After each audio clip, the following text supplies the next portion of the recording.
بسم اللہ الرحمن الرحیم۔ ناظرین السلام علیکم۔ آج ہم آپ کے لیے لے کر آئے ہیں حضرت بلال حبشی رضی اللہ عنہ کی سیرت اور حضور اکرم صلی اللہ علیہ وسلم سے محبت۔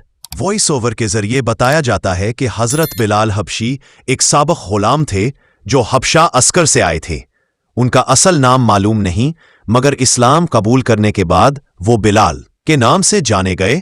ویژول میں ان کے غلام ہونے کا تصور پیش کیا جاتا ہے، قید و منظر اور کفار کے ظلم۔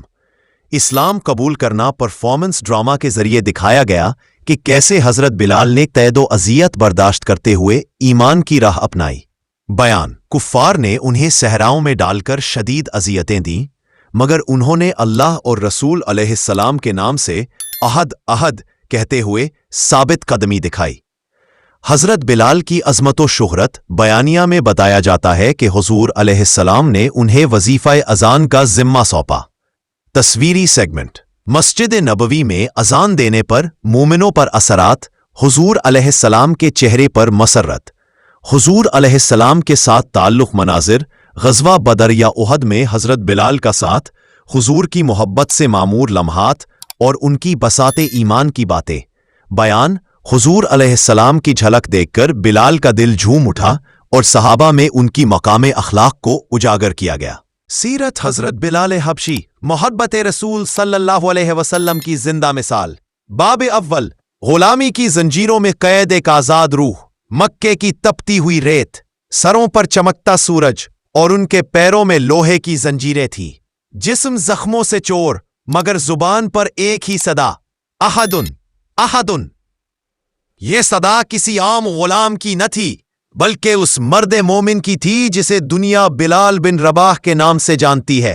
ان کا رنگ سیاہ، مگر دل ایسا اجلا کہ فرشتے بھی رشک کرے۔ حضرت بلال حبشہ، آج کا ایتھوپیا، سے تعلق رکھنے والے ایک غلام تھے۔ مکے میں امیہ بن خلف کے زیر غلامی تھے، جو قریش کے بڑے سرداروں میں سے تھا، مگر بلال کا دل آزاد تھا۔ وہ غلامی کی زنجیروں میں تو قید تھے، لیکن ایمان کی روشنی سے منور ہو چکے تھے۔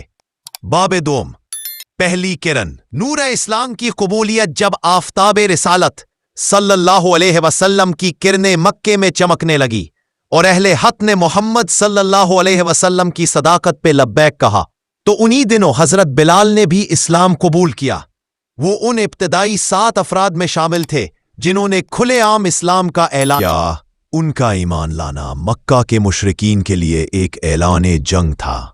امیہ بن خلف نے جب سنا کہ اس کا غلام اسلام لے آیا ہے تو اس کا غصہ آسمان کو چھونے لگا۔ بلال کو تپتی ریت پر لٹایا گیا، سینے پر پتھر رکھے گئے اور کوڑے برسائے گئے، مگر ان کی زبان پر صرف ایک ہی لفظ تھا: احدن احدن۔ کسی نے پوچھا، بلال کیوں بار بار یہی لفظ دہراتے ہو؟ فرمایا، میرا دل صرف اسی ایک خدا کے لیے دھڑکتا ہے، اس کے سوا کسی کا تصور بھی گوارا نہیں۔ باب سوم: صبر کی حد۔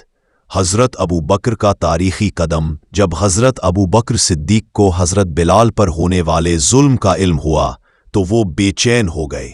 امیہ کے پاس گئے اور کہا، بلال کو آزاد کر دو۔ امیہ نے کہا، اس سیاہ غلام کی قیمت تمہیں بہت چکانی پڑے گی۔ حضرت ابو بکر صدیق نے فرمایا، چاہے میری ساری دولت چلی جائے، میں بلال کو آزاد کروا کر رہوں گا۔ یوں حضرت بلال کو خرید کر آزاد کر دیا گیا۔ یہ آزادی دنیاوی نہ تھی، بلکہ ایمان و عشق رسول صلی اللہ علیہ وآلہ وسلم۔ باب چہارم: عشق مصطفیٰ، جنگ محمد۔ اذان کی پہلی صدا۔ جب مدینہ ہجرت کا وقت آیا تو حضرت بلال بھی ساتھ ہو گئے۔ آپ کو رسول اللہ صلی اللہ علیہ وسلم نے اذان دینے کی سعادت بخشی۔ جب مدینہ کی فضاؤں میں پہلی بار حضرت بلال کی آواز گونجی، اللہ اکبر اللہ اکبر، تو زمین و آسمان جھوم اٹھے۔ یہ صرف اذان نہ تھی، یہ اعلان تھا محبت رسول صلی اللہ علیہ وسلم کا، جسے ایک غلام کی زبان سے نکلوایا گیا۔ حضرت بلال جب اذان دیتے تو نبی کریم صلی اللہ علیہ وسلم کے چہرے انور پر تبسم آ جاتا۔ باب پنجم: غزوہ بدر میں پہلا بدلہ۔ غزوہ بدر میں حضرت بلال نے بھی شرکت کی۔